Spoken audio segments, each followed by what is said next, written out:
Okay, just look at the level of disrespect on the face of Armor Prime Nova as he tanks that hit.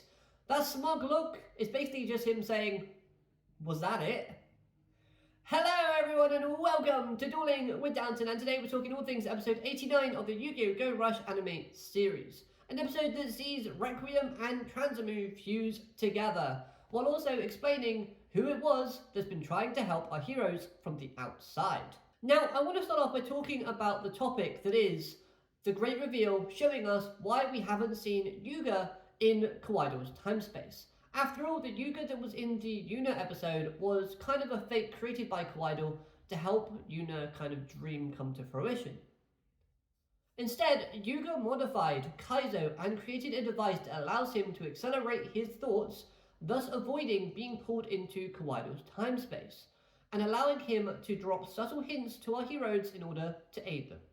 For example, he sent the number 40 in the sky for Yugioh, which helped Yugioh figure out that Kawaido was constructing a deck because the number 40 is the amount of cards that are inside of a duel deck. But let's just address the elephant in the room. After all, the show is really trying to push this theory that Yuuga is Otis. Do I believe that theory? Not really. But let's go through the evidence that has been tried to show in this episode. A. We have Yuki and Ohdo with Earth Damar, and we've learned in the past that Otis has Earth Damar before Kawaido took it. And B. This helmet is clearly meant to resemble the one of the drone designs from Yu-Gi-Oh! 7s. And I can't find the scene from 7s, but I would love to know if Kaizo's design here resembles any of the drone designs that we saw in the kind of drone helmet throne room in 7s back when it was trying to go into combat mode.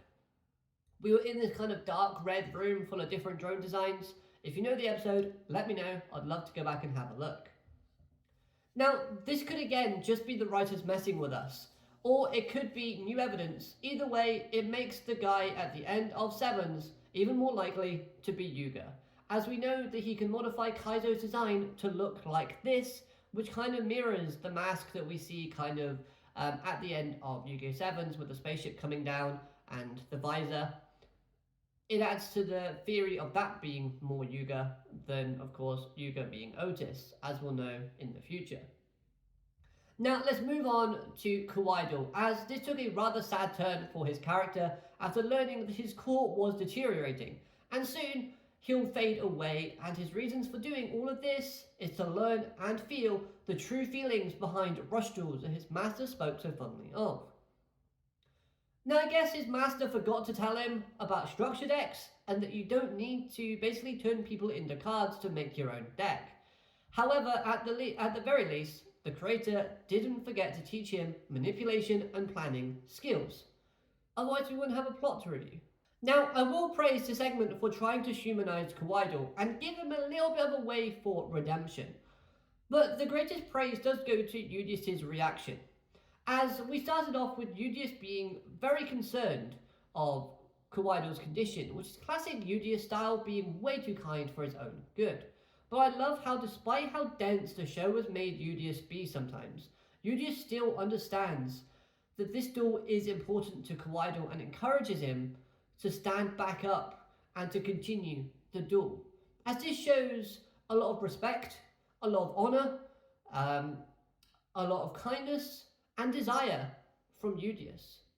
Also, we know that Eudice loves rush dueling and wants to share it with everyone, so again, it goes back to showcasing Eudice's passion.